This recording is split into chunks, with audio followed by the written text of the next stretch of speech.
Hi everyone, welcome to our virtual engineering open house. Today we are having mechanical engineering faculty panelists. My name is Luz Sandoval Manjarres and I'm an academic advisor with the School of Engineering.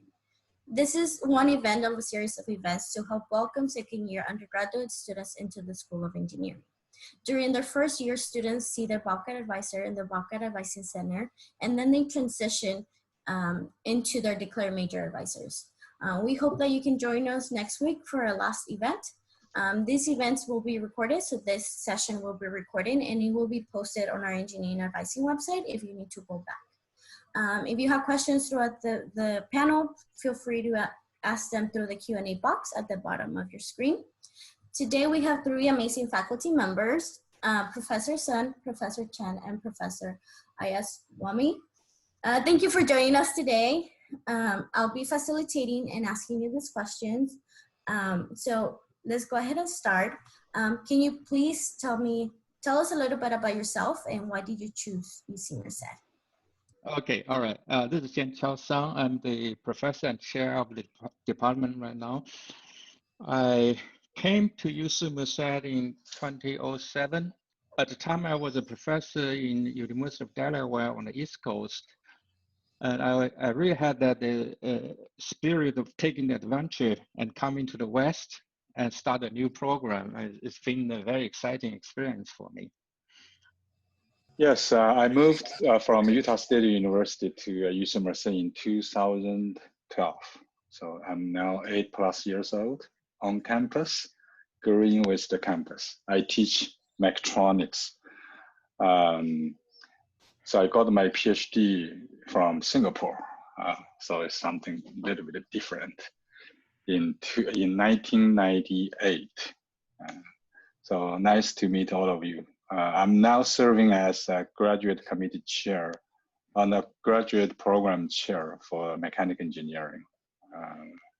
Welcome to consider getting into our graduate program as early as you could. Right. Hi, everyone. My name is Venkat Ayaswamy. I'm an assistant professor in mechanical engineering. I'm also the ME undergraduate program chair. I started in UC Merced in 2014. I got my PhD 2 years before that from Purdue University. I primarily teach fluid mechanics, aerodynamics, which would be a technical elective, and also computational fluid dynamics, which is another technical elective. Thank you so much for sharing about yourselves. And we will start with Professor Chen. Can you tell us about your research interest and how can students do research in mechanical engineering? My research interests are mainly in unmanned aircraft systems, which is also a mechatronics system. So when students learn mechatronics, they can do very well in unmanned aircraft systems for remote sensing, precision agriculture, for environmental monitoring, like recently we have forest fire, where the drones can really help, not only to detect, to tell what's going on, but also to do the damage assessment after that. So, so my research lab is in Castle facility, about 9 miles from here. We have lots of space. If any of you join our lab, guarantee you have enough space to perform interesting research. Thank you. And could you tell us a little bit about how would students benefit from internships or conducting research, and how can they find these opportunities? This is a very good question. I love it. I have passion to involve undergraduate students in our research program because we have a lot of space in Castle. So we hosted a lot of undergraduate researchers. I think over 200 students across the lab door get some a level of experience before. If you are interested in any of the research internships and want to get involved in our lab research, please act earlier and talk to the professors. I also wish you will do a well-informed decision by do some window shopping with other faculty members in our department. We have amazing collection of world-class researchers in our lab. And Professor Sun will tell you more later regarding our department. regarding how to apply the opportunities, right? So this next question, are you going to How can to students apply? apply? Yes. Mhm. A lot of students didn't realize that UC Merced is on top compared to all other universities. It's on top in terms of research opportunities for undergraduate students. There is a website that you should visit time to time. It's called UROC. I like that. You do the research with faculty members earlier, then you rock, okay? It's called UROC. uroc.ucmerced.edu. Please visit that website. I'm serving on the advisory board. They have they have dedicated funding. So from your perspective, you get paid to have fun, okay, and have a research experience. And if you work hard, get involved, and your name might appear as a co-author in some graduate students' papers. So we had many such examples before. So I encourage you to consider to pursue research with a faculty member as early as you could. That's the advice I want to say. Involve in faculty's lab research as early as you could. That will make your resume much stronger, much convincing, and you will gain success from success to success in your career.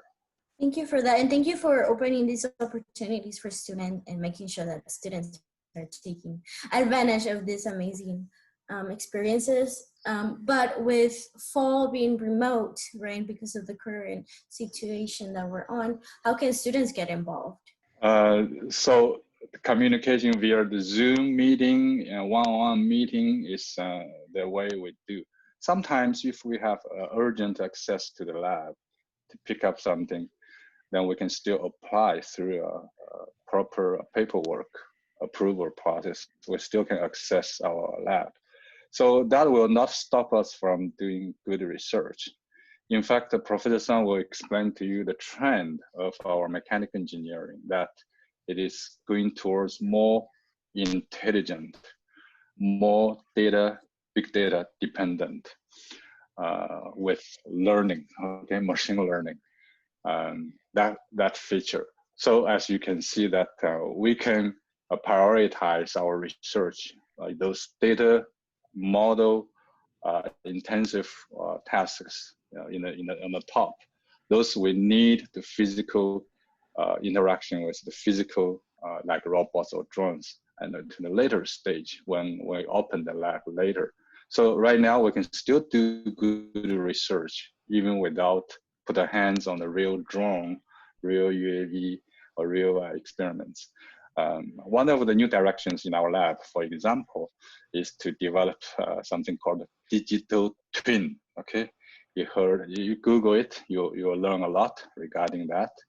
So digital twin is emerging as a very important field of study. So you have physical system, then you have digital twin. So because physical system, we cannot directly work on that so conveniently. So we put emphasis on the digital twin part. So that resolved some of our issues due to the COVID remote learning. Still, you can get involved in the research. And if you need to know more, visit our website and contact me directly. So usually I'll direct you to one of my PhD students. So I'll get you under the graduate student direct mentoring and having a regular meeting with me. That is great. Thank you for that. And then how do you support students experiencing academic difficulty in your courses or even in engineering courses? Yeah, that's a very good question. So we see our students, some of them are not very prepared, very well prepared. For example, the complex number operation, computing with complex numbers, are very rusty. So I want to give you a very serious warning. If you forgot how to compute with complex numbers, you are not going to be successful in circuits and controls and those subject areas. sometimes I use dedicated classroom time to review those to help, okay? But that also slow down our teaching schedule. So my suggestion is you better need to help yourself, go back and to go through quickly about what you learned before. 3 things important to me. So high school math, especially complex numbers. Second is I call it LADE, linear algebra and differential equations. So these things you better to get warmed up and not so rusty, then you will be successful. So a lot of problems is just due to the rusty the knowledge prerequisites. But I'm flexible to some personal reasons, like some personal family reasons. So I gave them some extension of homework and so on and so forth. So the most important thing here to help you, you need to communicate, not wait until the last minute. Oh, I got a problem. My GPA if below 3.2, I will be in a disaster. I will lose a scholarship, I will lose this and that. In the end, you put that pressure to professor, it's not fair, it's not good. You better to plan in advance. Tell me that I need to pass 3.2 this semester, is my goal for this course. You tell me, then I will pay you attention, okay? Warning you if I see something not out there, I'll give you warning. So that's my way to interact with my class. And sometimes the students say I'm kind of strict to students. And it's not strict. It's fairness. If I give you some favor and make you happy and comfortable, it is not fair to other students. So I need to maintain that level of fairness. It's not like I'm strict. Okay. So communicate and communicate with the professor as early as you can, as often as you want. You know, so that's a good thing about helping you. So remember, all the professors here, all professors are willing to help you to be successful. That's no question about it. So you should trust us. So you need to ask that. I need help. I want this goal for this semester, for this course. You need to tell, communicate, ask. You should not wait passively, quietly, sit in the corner and wait me to pass your shoulder, say, do you need any help? That will never happen, I tell you, okay? So it's very serious. You need to know that you control yourself, control your career progress, okay? You need to have that kind of awareness. Oh, thank you for that. And I do have a follow-up question Yes. for you, Professor Chen. Can you tell us what classes do you teach so students are prepared and they make sure that they do communicate with you if they're struggling in the math courses that they need? Yeah, I teach undergraduate courses. Mechatronics is a technical elective. The prerequisites of this course is circuit theory. And in circuit theory, your prerequisites is linear algebra and differential equation, all right? So Laplace transform, that kind of thing. So those prerequisites defined has a reason. So you better to have that prerequisites in a well condition to take the next course. I teach this one. I teach another one is unmanned aircraft systems. That's more hands-on.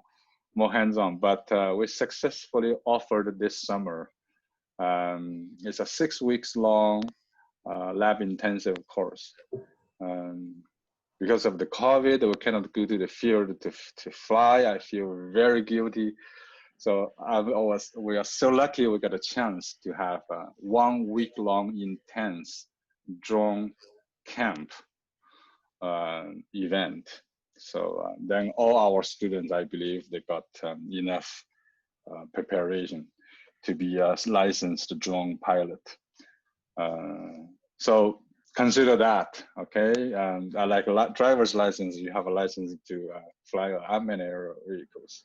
I'm not joking that if you have that, perhaps in the future the job will find you instead of you go and find a job. So. But thank you for sharing all this information. Now I'm going to go ahead with the next couple of questions for Professor Ayaswamy.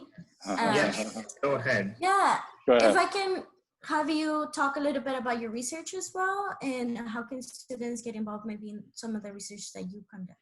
Absolutely. So my research is actually at the intersection of engineering, physics, and chemistry. The reason is that I actually study plasma systems. The simplest example of a plasma is probably the fluorescent lamp that's sitting in your ceiling maybe, or in your room somewhere. So that's the simplest plasma system, and complex plasmas you can think of is the sun. Okay? But what we study is pretty benign low temperature plasmas, which we can touch, more like the CFL lamp kind of plasmas. We do a host of applications ranging from semiconductor etching.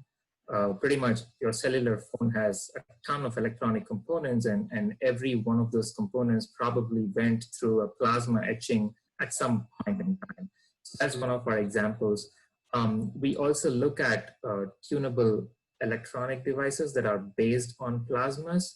So you can think of circuit components that are not semiconductor based, but based on plasma. So something like you can tune the plasma and your properties are going to change. A simple example would be like a plasma antenna, okay? Where if you have the plasma on, you have the antenna. If not, you have it turned off, and things like that. We also do a little bit, we are starting to do a little bit of plasma in agriculture. So you know how plants need fertilizers and so on. So right now it's mostly solid based. So we are looking to treat the water with a plasma system and get those nutrients into the irrigation and so on. So those are just a few examples. Apart from experiments, which we would obviously have to go to the lab to do, which we are not doing right now as much, but we also do a lot of computational plasma physics, where we have our own tool, which is a computer software that was developed in my group here to study those systems. So in fact, COVID time has not really affected some of my students' research, graduate students' research, particularly because they are mostly dealing with computational stuff. So if you want to start doing research, a typical undergraduate student would be a user of that framework as opposed to a developer or someone who actually speaks that system, right? So any system you can think about, you can be a driver of your car, or you can also go and fix stuff. So as an undergraduate student who is getting into the lab, you would just be the driver of that tool that we have. So you would be assigned a certain problem with very specific tasks, because I do believe that an undergraduate student needs to be given sufficiently specific direction rather than a more open-ended question. So we do give you very specific tasks, which you come back and kind of report to me or my graduate student, and that's how it works. And obviously during this time, the meetings will be online via Zoom. I guess that was kind of an overview of the research. Obviously I can talk more, but I want to give time for other questions and so on. Well, thank you. And thank you for the opportunities. Can you talk about what are some good academic behaviors for students to be successful in their engineering and ME courses? So in terms of academic success, what I do believe that most students make an error on is probably time management. And I'll be honest, even more advanced, like graduate students make this kind of a mistake. So when you sign up for classes, you have to clearly chalk out time for every class that you are registered in. So typically the rule of thumb is that every unit that you register will probably need 2 to 3 hours of outside class activity. So you go and attend lectures, so that's not counted. So apart from that, you will have to spend 2 to 3 hours for every unit that you register in. Okay? So sometimes students do not do this calculation, so they sign up for too much in terms of other commitments. It could be other jobs that you're working. So you have to be very careful with your time management. And that itself is half the job done, I would think, if you chalk out enough time to work on each class. The other thing is, it is, I mean, these days, it is quite challenging to kind of keep content away from the internet and so on. So there are opportunities for students to go the route of getting homework solutions and all of that stuff, which really simplifies your process of doing the homework, but it does significantly hamper your learning of that class. So sometimes I, for example, I teach aerodynamics this time. I know those are problems created by me, but my previous year solutions are on Chegg and so on. So there are only so many problems I can design and so many problem types. So if you find the solutions, use it the right way, I would say. Do the problem on your own, and then go ahead and feel free to refer to the solutions and correct them if you can. But if you end up referring to the solutions even to do the problem for the first time or approach the problem for the first time, then the learning gets severely hampered. And this is not true just for mechanical engineering classes or engineering classes. It's probably true for all disciplines. You know, plagiarism is probably one of our biggest concerns that hampers the learning process. So time management, and try and do all of the work that's assigned, because all those homeworks and all those tasks that are assigned kind of prepare you for the exam, not just the exams that are going to be conducted in the class, but also so if you want to get a professional engineering license or something later on, these are going to be useful for you to prepare for those exams as well. Obviously, you will have to prepare for those exams, but your preparation time will be significantly lower if you do all your foundational classes the right way, okay, as opposed to just trying to pass them.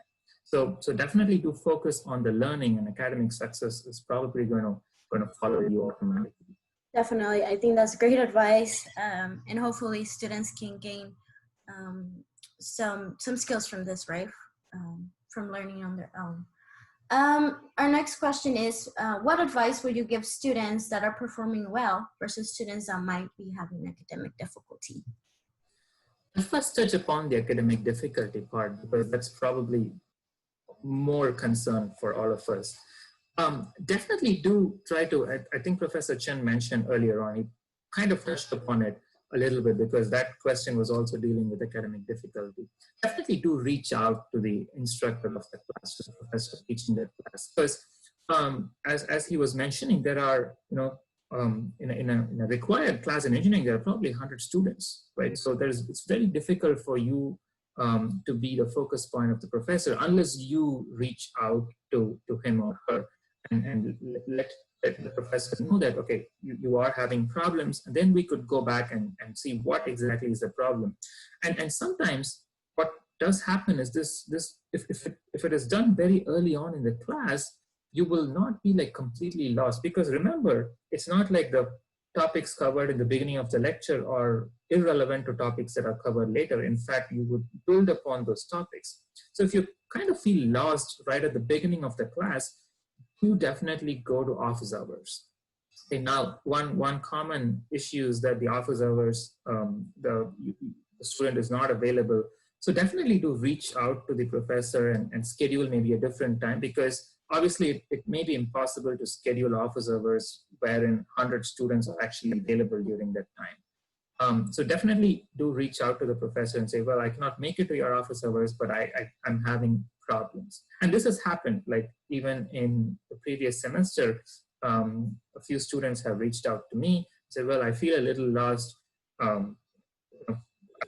felt good in the beginning of the semester, but starting from the last 2-3 classes, I feel a little lost. And then we just schedule and we go over the stuff. Because sometimes in class, you may kind of gloss over a few things, because you may get response from a few students and that might make you feel everyone is comfortable and so on. So it's important for you to give feedback so that we can go over that outside of class hours, and we are happy to do that.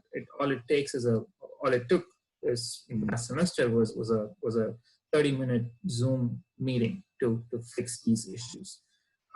So definitely do reach out to the professors earlier on, and I think we need to address, and we will address the exact point of your academic difficulty. Now, whatever is causing that, we'll be happy to address that. Of course, academic difficulty can also be an outcome of external factors, not just related to academics. It could be other things, and we are happy to work with you as long as it is, within the realms of fairness, as was already mentioned by Professor Chen.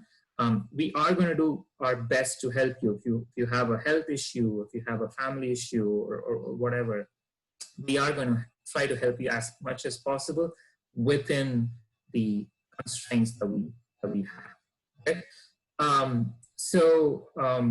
Okay, going on to people who are successful. Now, what advice could I have for someone who's successful? What I would say is, obviously you are doing things right, keep doing that, but I would also say never settle down never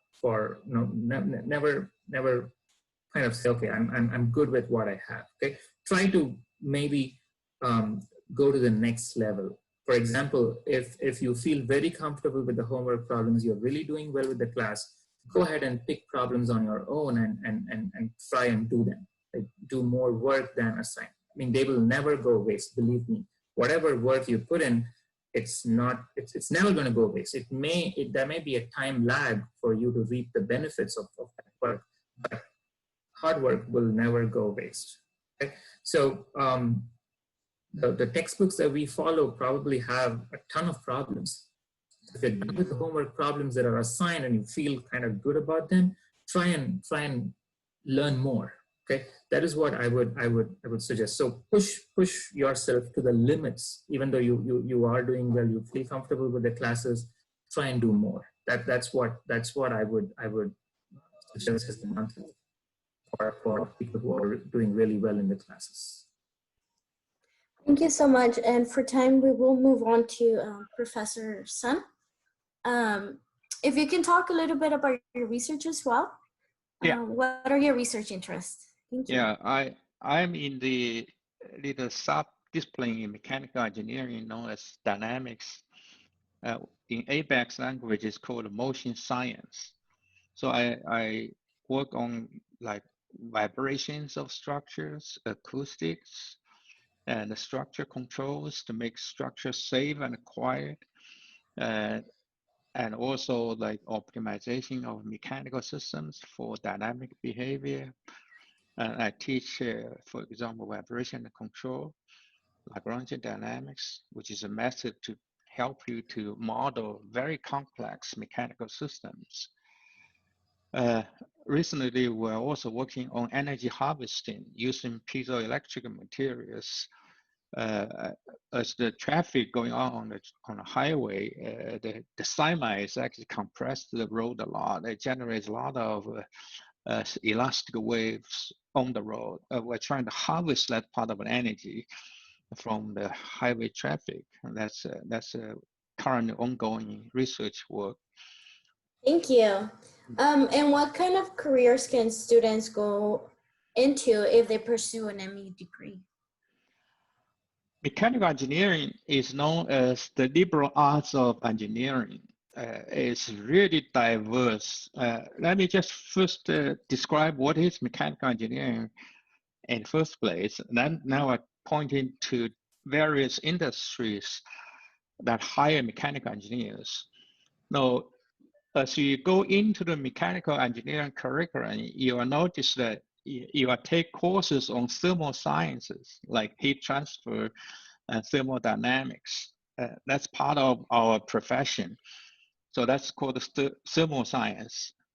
Like we teach students how to handle heat for example, like doing the heat management, HVAC system design, those kind of things.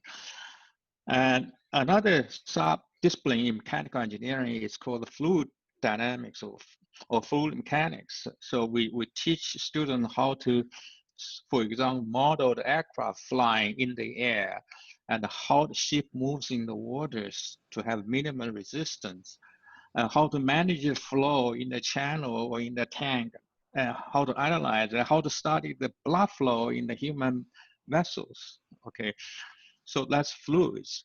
And fluids usually are closely tied to the thermal science. Fluids is often a way to bring the heat around. So doing the heat dissipation, that's how the radiator is built inside your automobile. And another discipline in mechanical engineering is called solid mechanics. For example, if you want to design a car, the first question you need to ask is how big that main frame needs to be in order to carry an engine and carry the passengers, and also the whole body of the vehicle at high speed with aerodynamics, how strong the car needs to be. If you design an aircraft structure, for example, you want to make sure it's strong enough so it can carry passengers, cargo, and also those two big jet engine hanging on the wing. How strong those structures must be, and how light can you design? These are all solid mechanics questions we need to be able to answer. We design structures using solid mechanics knowledge that we teach as part of the mechanical engineering curriculum.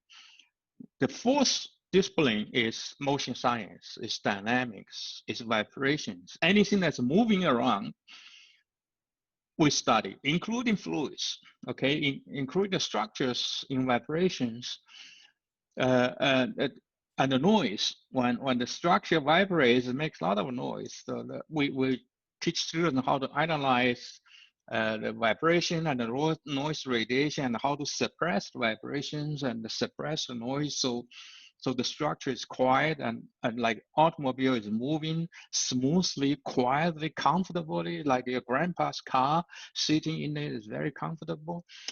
Those are the dynamics issue, okay? Together, we also integrate with electronics, borrowed from electrical engineering, and we also do controls, how to change the motion. So that's what the Professor Chen is known for. So that's control, how to change motion, how to change dynamics. So those are the four disciplines within mechanical engineering. Now on top of that, we also teach students how to design. So it's a common tool for all the mechanical engineers to learn. So whatever we're going to build, we have to be able to conceptualize that thing and put on a piece of paper so people can fabricate whatever system you want to make.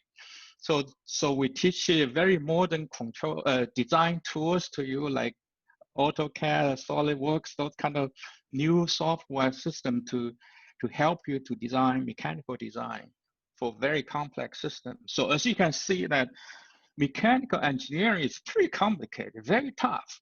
It actually requires a very good knowledge of applied maths and knowledge of physics, also chemistry, like Professor Ayaswami's work. He interacts with chemistry and physics. So we make use of all the science, math stuff that you learn in high school and also in college. And we put those things in practice in engineering. So that's what the mechanical engineering is about. It's very, very competitive, very difficult major. So after going through all this pain to study all the subjects, actually the outcome, the career outlook is fabulous. Almost all industries in the world would hire mechanical engineers.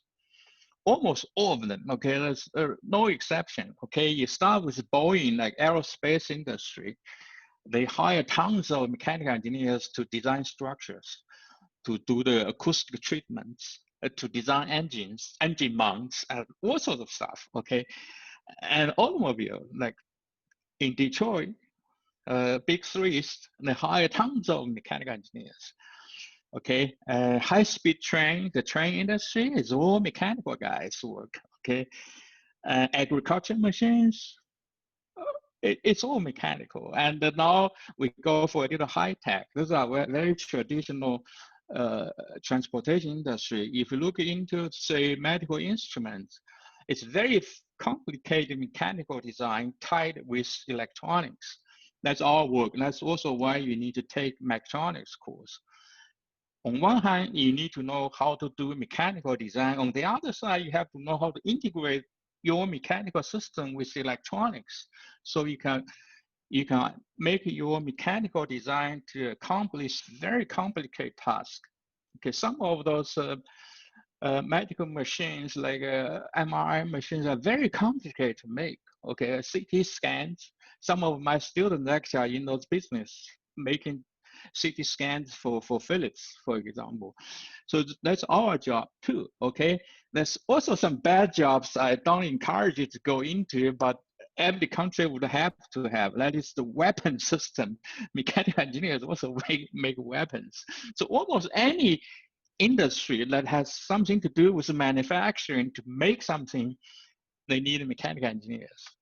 So traditionally, mechanical engineers' career is pretty steady. Whether the economy is good or bad, whether the Silicon Valley is doing good or bad, we are always there. It never goes up crazy like a dot-com time in the 90s, or it never dies out right after the financial crisis for those Wall Street people. Well, very steady career and a very good career. So if you are experienced mechanical engineer in any company, when you get old, they usually don't fire you, unlike in the high-tech industry, because your knowledge became outdated after 30, 40 years from the college.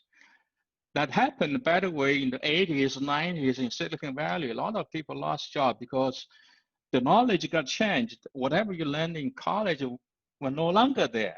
A lot of the languages, like programming languages, are not even used there, but that's what you practice in college.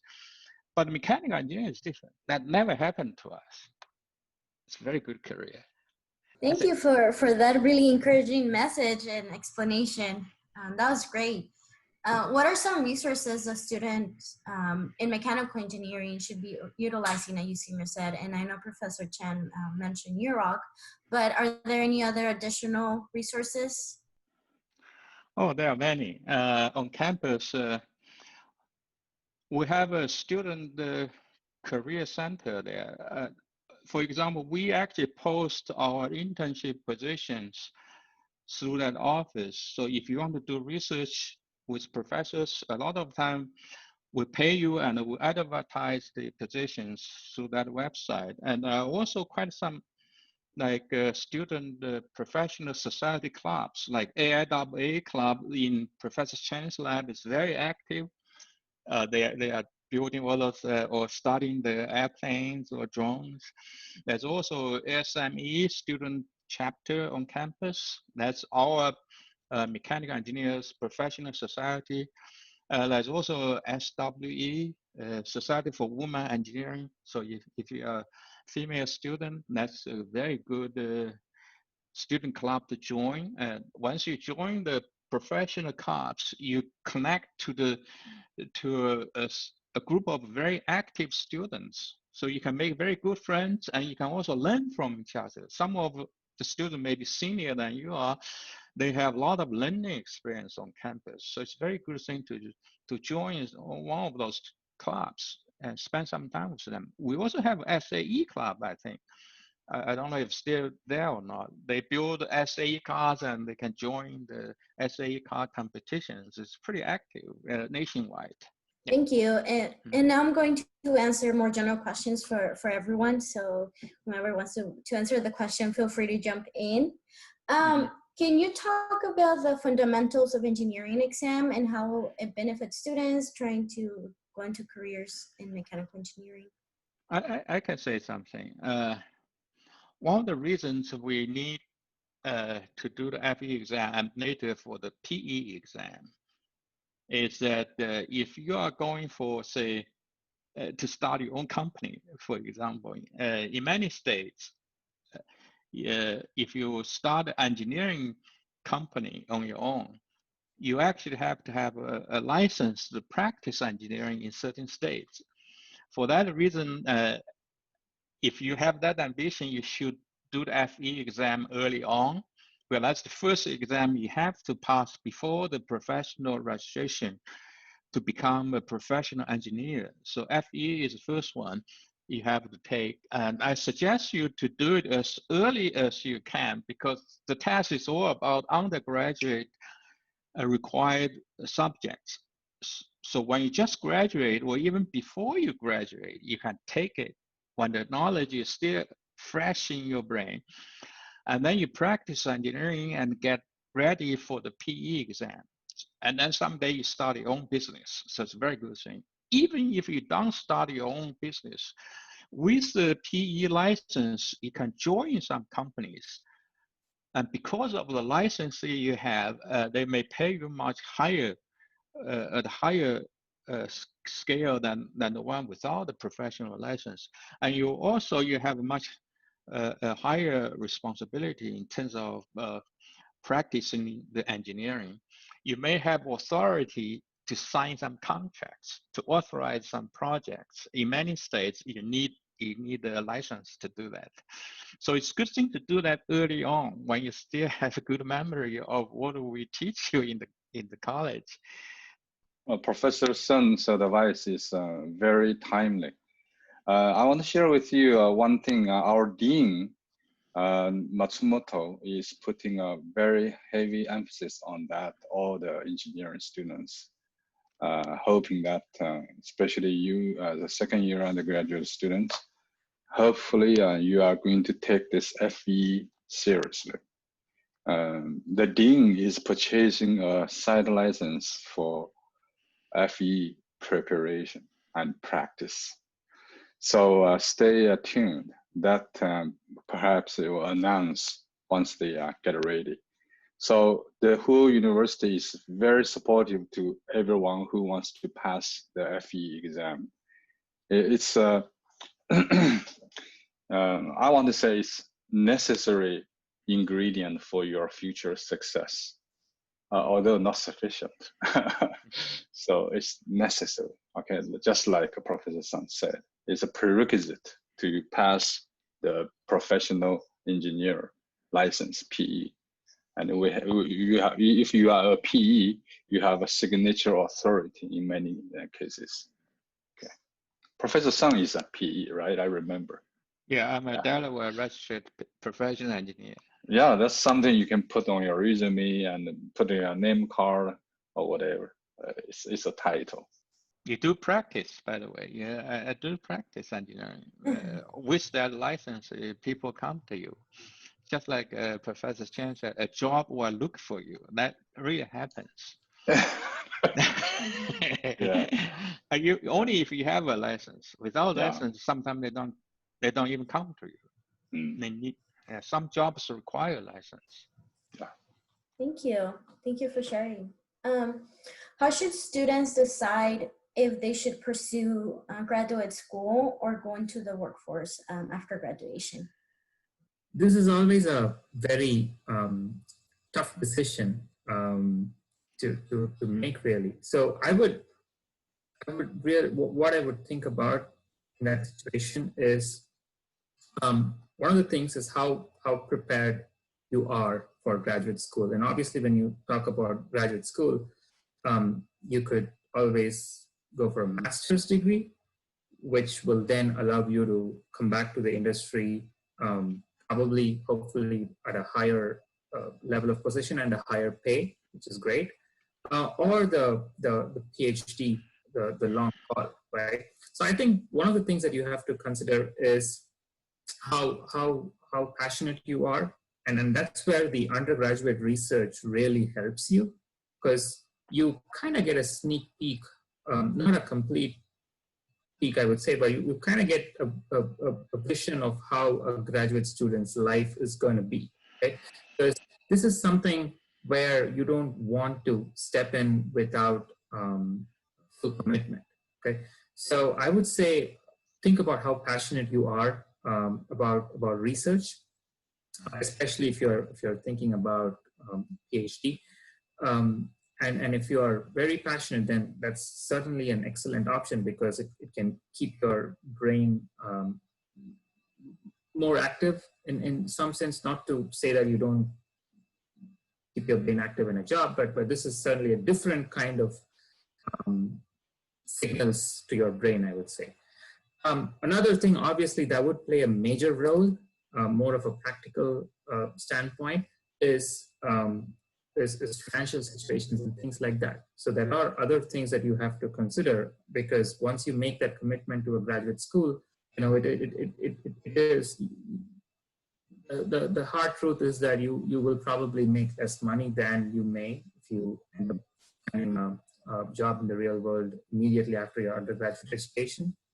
So those are some of the aspects that you will have to think about, but definitely think about how committed you are and how much fun you will have because at the end of the day, you have to like what you're doing, because that's a fundamental requirement for you to be successful in what you are trying to do. So don't try to go to graduate school just with the hope of maybe getting a higher pay or things like that. Those should not drive your decision.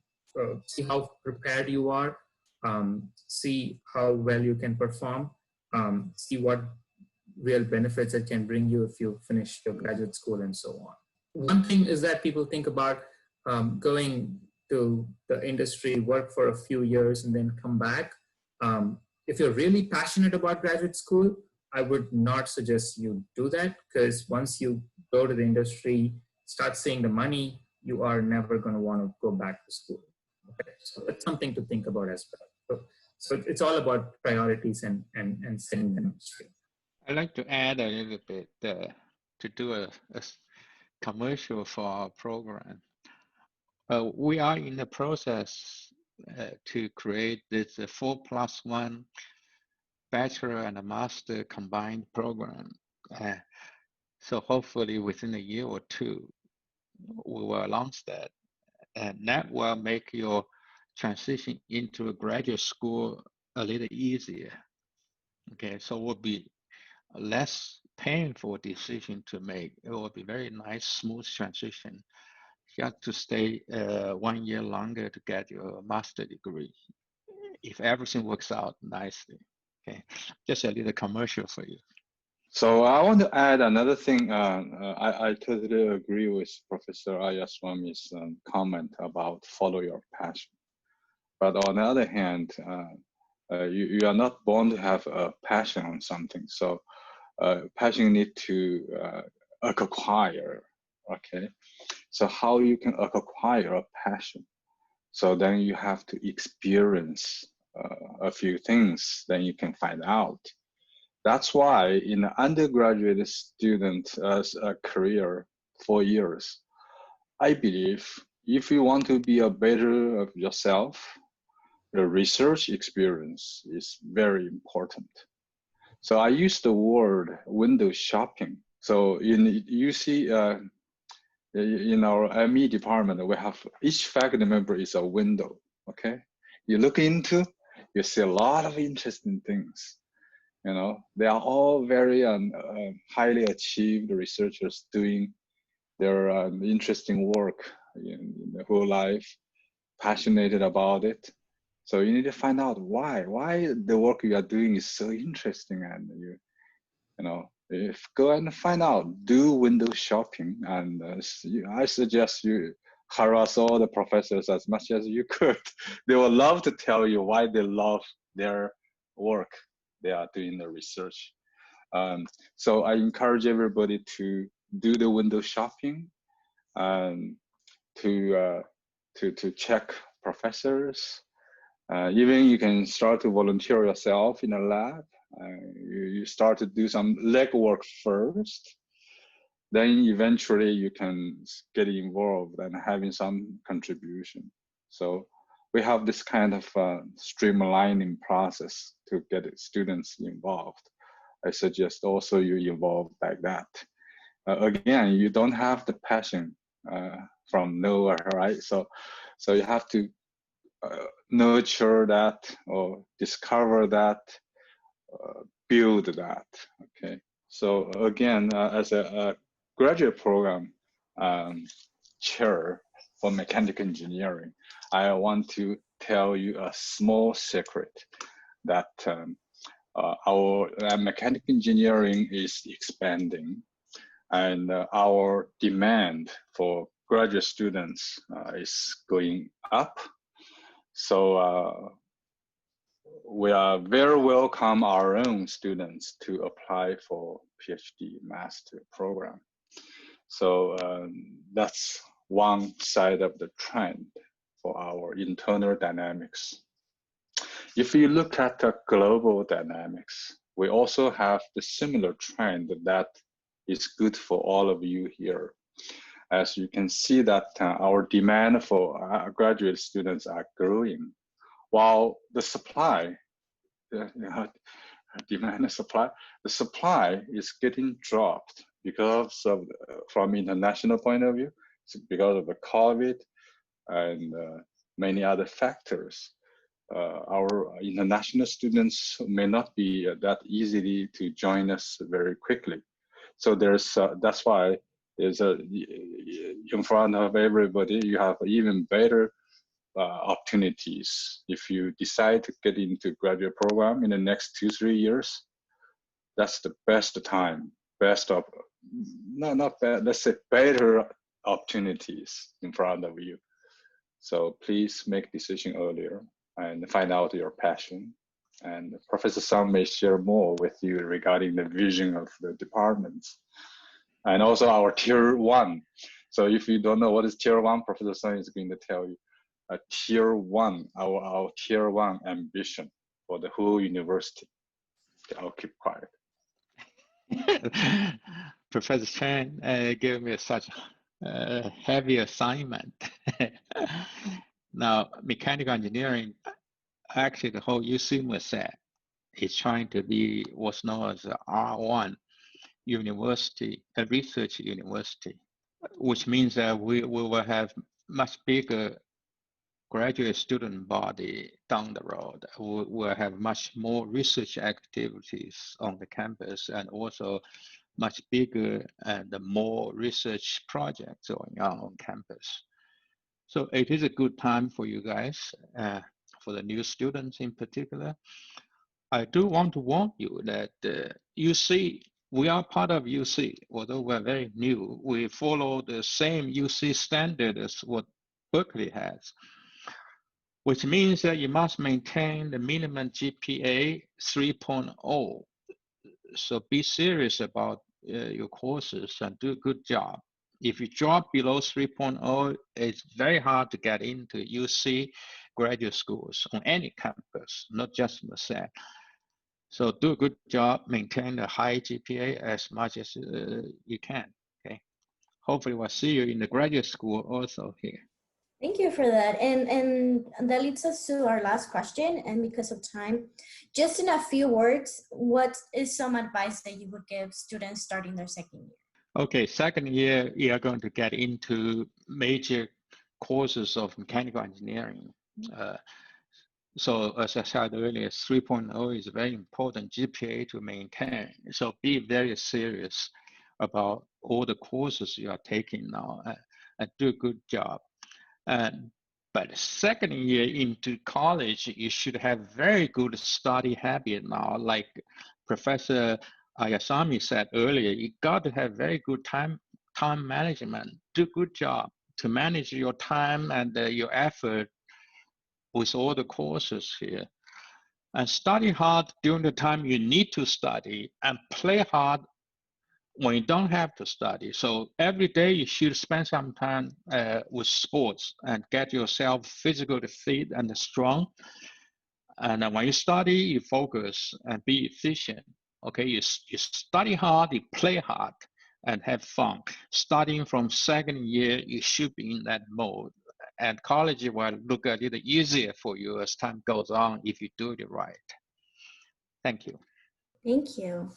Now, if we want to, can we have Professor Ayaswamy share as well some words? Yeah, I can't agree with what Professor Sun just mentioned. I can't agree more with what Professor Sun just mentioned. Basically, just do your time management right. Make sure you do all your tasks correctly. Just partition it into little subtasks. Make sure you don't fall back in any of those aspects, and definitely if you manage your time well and do well in all your classes, utilize all resources that you have available, including in terms of on-campus resources, in terms of direct assistance from professors. A lot of the classes will also have teaching assistants who are graduate students who are obviously they have done these classes as an undergraduate student, so they will potentially be of great help. Some things that you may be more comfortable sharing with them and so on. So definitely use all your resources. They are all unique in their own way. And if you stay consistent, this should definitely be not easy, but it should be a nice experience and a learning experience for you. Thank you. And lastly, Professor Chan. Yeah, Professor Sun and Professor Ayaswamy already told everything I wanted to share. Time management is important. That's actually very, very important. But specifically, I want to give a very specific advice is to take ENGR 065 circuits earlier, because circuits is a necessary course. You have to take it, and you should take it as early as you could. They offer 3 times in a year, so you have options. Many students just delay the pen and take it last. That actually will close the door to many of these other downstreaming courses. For example, drones, mechatronics, and so on and so forth. Okay, so take in ENGR 065 circuits as early as once you satisfy the prerequisites, take it immediately. Don't delay. As early as you could. Okay. So and communication. Okay, communication. I said you have, if you want something, you have to what? Ask. Okay. Thank you all so much for sharing all of this great advice. Just a reminder, this will be posted on our engineering advising website. Again, thank you for your time, and I hope that you have all a great day.